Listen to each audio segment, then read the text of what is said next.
ടീച്ചർമാർക്ക് ക്ലാസ്സിൽ അനുഭവപ്പെടുന്ന ഒരു പ്രധാന പ്രശ്നമാണ് ബോർഡ് ക്ലീനിങ്. അതിനൊരു ശാശ്വത പരിഹാരമാണ് ഞാൻ ഇന്നിവിടെ അവതരിപ്പിക്കുന്ന ഓട്ടോമാറ്റിക് ബോർഡ് ക്ലീനർ.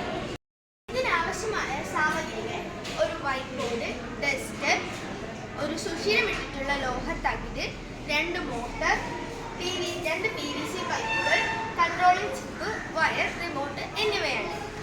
വൈറ്റ് ബോർഡിന്റെ വെർട്ടിക്കലും ഹൊറിസോണ്ടലുമായി 2 PVC പൈപ്പുകൾ ലോഹത്തകിടിനുള്ളിലൂടെ കണക്ട് ചെയ്ത് വെക്കുന്നു.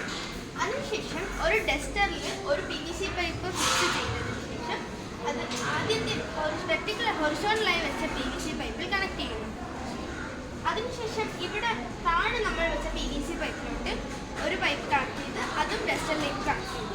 ഇനി നമ്മളിവിടെ മോട്ടോർ പ്രവർത്തിപ്പിക്കുമ്പോൾ ഡസ്റ്ററിന്റെ സൈഡ് ബൈ സൈഡ് മൂവ്മെന്റും ബാക്ക്വേർഡ് ആൻഡ് ഫ്രണ്ട്വേർഡ് മൂവ്മെന്റും ഇവിടെ സഫലമാവുന്നു. ഇതിന്റെ മറ്റൊരു ഗുണമെന്ന് പറയുന്നത് നമുക്കിതിനെ ഒരു റിമോട്ട് ഉപയോഗിച്ച് കൺട്രോൾ ചെയ്യാൻ പറ്റുമെന്നതാണ്.